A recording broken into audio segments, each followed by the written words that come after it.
आज का ये वीडियो बहुत ज्यादा खास है, इसलिए शुरू होने से पहले आप कमेंट बॉक्स में जय हिंद जरूर लिखेगा। बड़ी खबर ये है कि अब भारत को जर्मनी, फ्रांस, इजराइल, जापान या फिर चाइना की जरूरत नहीं पड़ने वाली है, क्योंकि भारत ने खुद से ही दुनिया की उस एडवांस और नई टेक्नोलॉजी को डेवलप कर लिया है जिसकी जरूरत आज दुनिया में सबसे ज्यादा है। और बड़ी बात यह है कि हमने न सिर्फ टेक्नोलॉजी को डेवलप किया है, बल्कि भारत में बनाई हुई ये मशीन अंतर्राष्ट्रीय कीमतों की तुलना में कई करोड़ रुपए कम है। तो ये बड़ी खबर सामने निकल के आई है नई Delhi based company Greenro Energy India Limited की तरफ से। आपको बता दें, भारत पिछले 1 से 1.5 सालों में कई बड़ी पार्टनरशिप साइन कर चुका है अंतर्राष्ट्रीय देशों से, ताकि भारत में इलेक्ट्रोलाइजर्स को मैन्युफैक्चर करने का काम शुरू किया जाए। लेकिन इस भारतीय कंपनी ने खुद से ही अपनी नई फैक्ट्री को सेटअप कर लिया है। ग्रीनरो ने अहमदाबाद के संसद में अपनी एक नई और एडवांस यूनिट को सक्सेसफुली बना करके तैयार कर लिया है। अगले 7 से 8 महीनों के अंदर इस यूनिट से इलेक्ट्रोलाइजर्स को मैन्युफैक्चर करने का काम शुरू कर दिया जाएगा। आपको बता दें, इलेक्ट्रोलाइजर्स वो मशीनरी है या फिर वो डिवाइस है जिसका इस्तेमाल करते हुए वाटर से यानी पानी से हाइड्रोजन को अलग किया जाता है। आज के समय में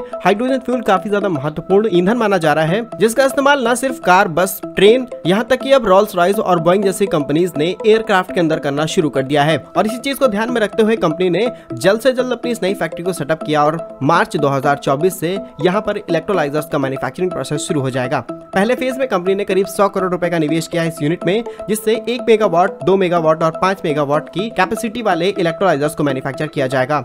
इसमें लगी हुई सभी टेक्नोलॉजीज मेड इन इंडिया है और कंपनी की सिर्फ इस यूनिट से करीब 250 मेगावाट पर ईयर इलेक्ट्रोलाइजर्स को मैन्युफैक्चर किया जाएगा। जहां कंपनी की रिपोर्ट्स के मुताबिक कंपनी ने प्राइवेट इक्विटी और डेटा मिक्सिंग के लिए पहले ही 10 करोड़ के प्रमोटी इक्वेटर्स डाल चुकी है। इसके अलावा 20 करोड़ डेटा और 70 करोड़ प्राइवेट इक्विटी पर बातचीत शुरू है। इसके अलावा कंपनी ने ये चीज भी एनालाइज कर ली है कि अगले 3 सालों में करीब 1100 करोड़ रुपए के ऑर्डर भी कंपनी को मिलने वाले हैं। कंपनी इनिशियल फेज में कुछ % नेपाल के लिए इलेक्ट्रोलाइजर्स बनाने का काम करेगी। इसके बाद सबसे ज्यादा भारतीय कंपनियों के लिए ही NTPC, Indian Oil Corporation, BPCL और कुछ बड़े प्लेयर शामिल हैं। आपको बता दें, डेटा के मुताबिक इलेक्ट्रोलाइजर्स का बाजार 2030 तक भारत के अंदर करीब 19 बिलियन US$ तक पहुंच जाएगा। लेकिन आज भी भारत के अंदर कोई भी लोकल मैन्युफैक्चर नहीं है जिसे हम क्लियरली बात बोल सके कि ये डिवाइस मेड इन इंडिया है। लेकिन कंपनी ने इस काम को सक्सेसफुली कंप्लीट कर लिया है और बनने वाले सभी electrolysers proton exchange membrane technology पर काम करेंगे। और अब बात करते हैं इस वीडियो के सबसे खास पॉइंट की। तो आज भारत काफी बड़े स्केल पर इलेक्ट्रोलाइजर्स को इंपोर्ट करता है,